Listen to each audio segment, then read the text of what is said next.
নমস্কার, আমি সন্তু মণ্ডল, মোড়ের আনন্দমার্গ স্কুলের একজন সহশিক্ষক। তো আজকে অনলাইন ক্লাসে আমি তোমাদের হিস্ট্রিটা নেব স্ট্যান্ডার্ড 4-এ। ঠিক আছে, তো এর আগে আমি ফার্স্ট টার্মটা নিয়ে আলোচনা করেছিলাম, সেকেন্ড টার্মের নিয়ে আলোচনা করেছিলাম। সেকেন্ড টার্মের যে সিলেবাস, সেই সিলেবাস সম্বন্ধে সেকেন্ড টার্মের যে সিলেবাসের প্যাটার্ন, সেটা চতুর্থ অধ্যায় থেকে তোমাদের শুরু হয়। তো চতুর্থ অধ্যায়ের যে প্রথম যে হেডিং, সেটা হচ্ছে জ্ঞানের আলো জ্বালালেন যারা, তাই তো? এটা কিন্তু আমি আলোচনা করেছিলাম, ক্লাসগুলো তোমরা ফলো করলে তোমরা জানতে পারবে। তো চতুর্থ অধ্যায়টা আমি শেষ করে ফেলেছি। তো আজকে আমি চতুর্থ অধ্যায়ে কিছু প্রশ্ন নিয়ে আলোচনা করব, বিষয়ভিত্তিক প্রশ্ন থাকে, যেটা গৌতম বুদ্ধ পড়েছিলাম, সেখানে ছিল অষ্টাঙ্গিক মার্গ, তাই তো? তো অষ্টাঙ্গিক মার্গ কি? অষ্টাঙ্গিক মার্গ শর্ট প্রশ্ন থাকে, আবার বড় প্রশ্নের মধ্যে অষ্টাঙ্গিক মার্গ রোগনা থাকে। তো পৃথিবীর দুঃখ কষ্ট থেকে মুক্তি দেওয়ার জন্য গৌতম বুদ্ধ 8টি পথে বা 8টি সরল পথ যেটা দেখিয়েছিলেন, সেই পথটা যারা বৌদ্ধ ধর্মাবলম্বী তারা অনুসরণ করে চলে। এবং বৌদ্ধ ধর্মাবলম্বী না, যে কোনো মানুষের সেই 8টি পথকে যদি নিষ্ঠা মনে অনুসরণ করে চলে, তাদের জীবন পথ সুগম হবে এবং সরল হবে। সেই 8টি পথ হলো সৎচিন্তা, সৎবাক্য, সৎ ব্যবহার, সৎ জীবনযাপন, সৎ প্রচেষ্টা, সৎ সংকল্প, সৎকর্ম ও সম্যক সমাধি। এগুলি হলো অষ্টাঙ্গিক মার্গ নামে খ্যাত। এগুলো শর্ট কোশ্চেন 2 নম্বরের আসে, আবার অনেক সময় ব্রড কোশ্চেনের ভিতরে যে 6 নম্বর বা 5 নম্বর ব্রড কোশ্চেন হয়, তার ভিতরে ঢোকানো থাকে, আবার কখনো টিকার ভিতরে ঢোকানো থাকে। তোমরা এটা ভালো করে পড়বে। আচ্ছা, শর্ট কোশ্চেন একটা ছিল, হযরত মুহাম্মদ যখন পড়েছিলাম তখন ছিল ইসলাম, তাই তো? ইসলাম শব্দ অর্থ কি? ইসলাম শব্দ অর্থ শান্তি। আর ইসলাম ধর্মের 5টি কর্তব্য যখন পড়েছিলাম তখন বলেছিলাম, এখানে প্রশ্ন হিসাবে দেওয়া আছে। তো ইসলাম ধর্মের 5টি কর্তব্য হলো কি? 5টি কর্তব্য উল্লেখ করে গেছেন হযরত মুহাম্মদ। সেটা হচ্ছে কালিমা, নামাজ, যাকাত, রোজা, হজ। এগুলো কালিমা কোনটা বলছে? এক ঈশ্বর এবং তার যে প্রেরিত পুরুষ হযরত মুহাম্মদ উপর যে বিশ্বাস, সেটা হচ্ছে কালেমা। নামাজ মানে দিনে 5 বার নামাজ পড়তে হবে। ঠিক আছে? যাকাত দরিদ্রদের মধ্যে সাধ্যমতো দান করতে হবে। রোজা বছরে একবার সূর্যাস্ত থেকে সূর্যোদয় সূর্যোদয় থেকে সূর্যাস্ত পর্যন্ত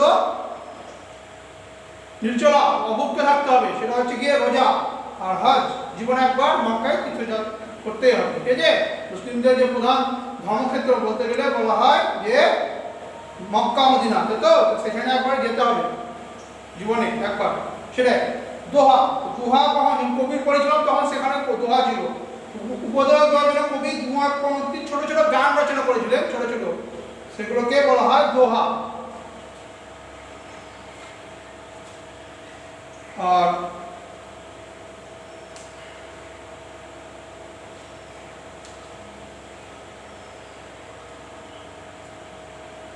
এবার কিছু বড় প্রশ্ন নিয়ে আলোচনা করবো।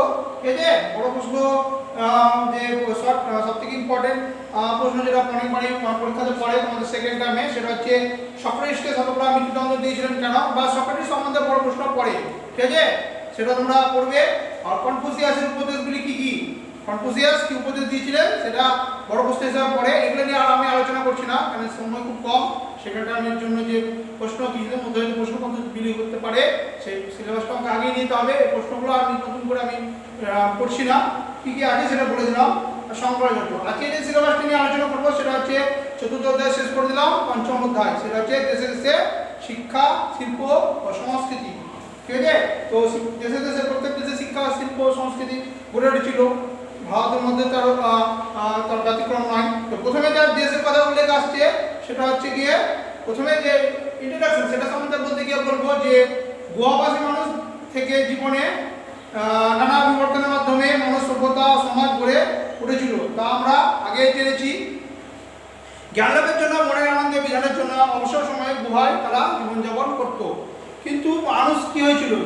মানুষ ছিল সব থেকে বুদ্ধিমান প্রাণী। তো সেই বুদ্ধিমান প্রাণী আস্তে আস্তে নিজের বুদ্ধির জোরে, ঠিক আছে, শিক্ষা সংস্কৃতি আস্তে আস্তে সেদিকে এগিয়ে গেল। এবং প্রত্যেক দেশে শিক্ষা সংস্কৃতির একটা প্রসার ঘটেছিল। সে দেশগুলো যে বলতে হবে গ্রিস, রোম, ভারত শিক্ষা সংস্কৃতির পৃষ্ঠপোষক ঘটেছিল। তো আজকে যে অংশটা নিয়ে আমি আলোচনা করবো, সেটা হচ্ছে গিয়ে গ্রিসের কথা। তো প্রাচীন গ্রিসে গড়ে উঠেছিল অনেক ছোট ছোট রাজ্য, ঠিক আছে। তো রাজ্যগুলি ছিল প্রাচীর দিয়ে ঘেরা। চীন যেমন প্রাচীর দিয়ে ঘেরা, বিশ্ব প্রাচীর দিয়ে ঘেরা ছিল। তো চীনের প্রাচীরটা বিশ্ববিখ্যাত বা পৃথিবীর মধ্যে সপ্তম আশ্চর্যের মধ্যে পড়ে। এই নগরগুলিতে জল সরবরাহ, জল নিষ্কাশন ব্যবস্থা খুবই উন্নত ছিল। এসব রাজ্যের মধ্যে এথেন্স ছিল সবচেয়ে বড় উন্নত, এথেন্স। তো এখানে লেখাপড়া খুব চর্চা ছিল। ছেলেদের লেখাপড়া বয়স হলে তাদের বিদ্যালয়ে পাঠানো হতো, এবং সেখানে লেখাপড়া ছাড়া, ছেলেদের লেখাপড়া ছাড়া সালাদ, ছবি আঁকা, গান শেখা, শরীরচর্চা এসব বিষয়ে সৈনিক করে তোলার জন্য তাদেরকে এই বিষয়গুলোতে জ্ঞান দেওয়া হতো। তো এথেন্সের মেয়েরা বাড়িতে লেখাপড়া শিখতো, মানে মেয়ে বলে তাদেরকে অবহেলিত করা হয়নি, তাদেরকেও শিক্ষাদান করা হতো। এছাড়া কাঠ বোনা, সেলাই, সূচের কাজ ইত্যাদি করা হতো। গ্রিকরা শুধু সুন্দর সুন্দর প্রাসাদ নির্মাণ করেনি, কি নির্মাণ করেছিল? মাটির পাথর খোদাই করে নতুন নতুন সুন্দর সুন্দর মূর্তি তারা গড়ে তুলেছিল, অলঙ্কার গড়ে তুলেছিল। এথেন্সের যে ভাস্কর শিল্প সেটা বিশ্ববিখ্যাত ছিল।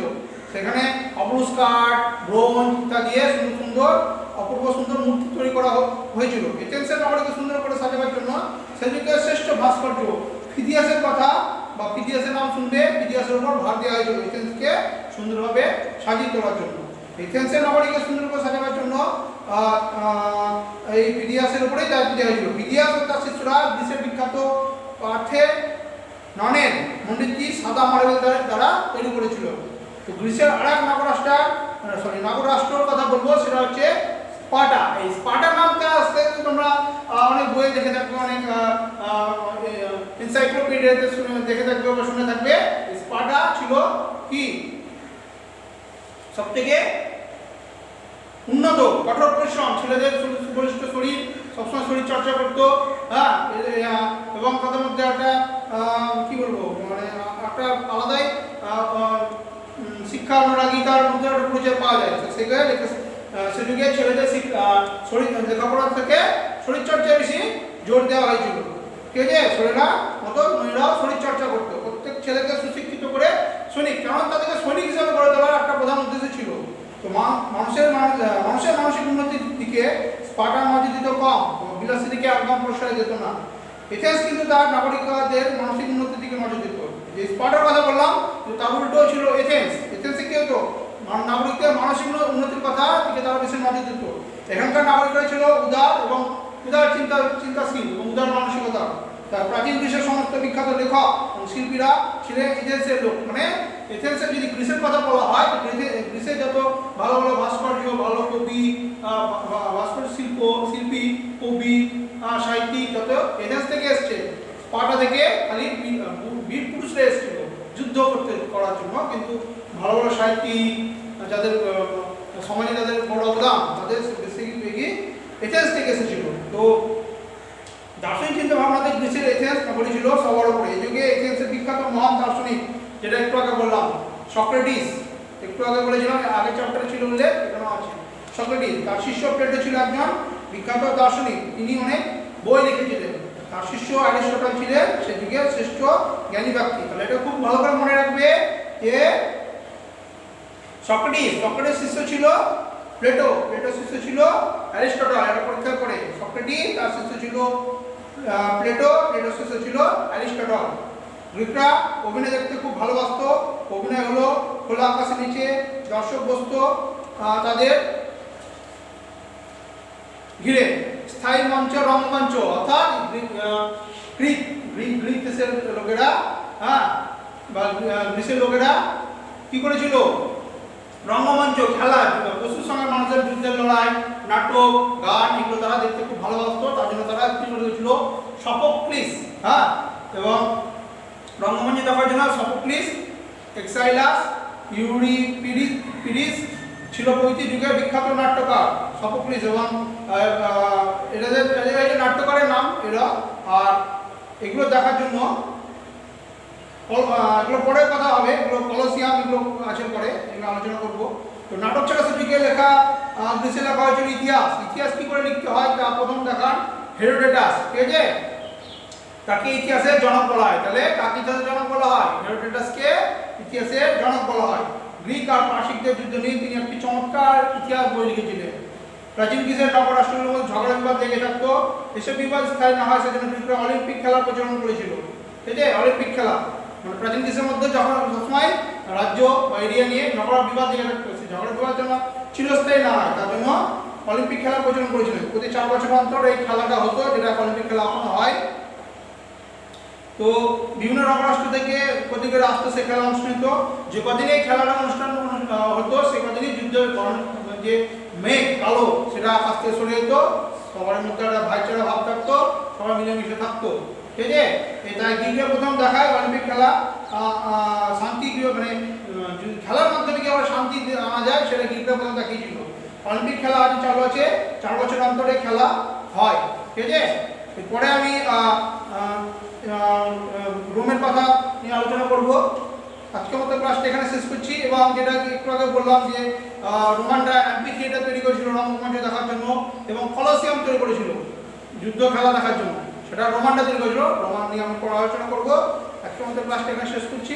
নমস্কার।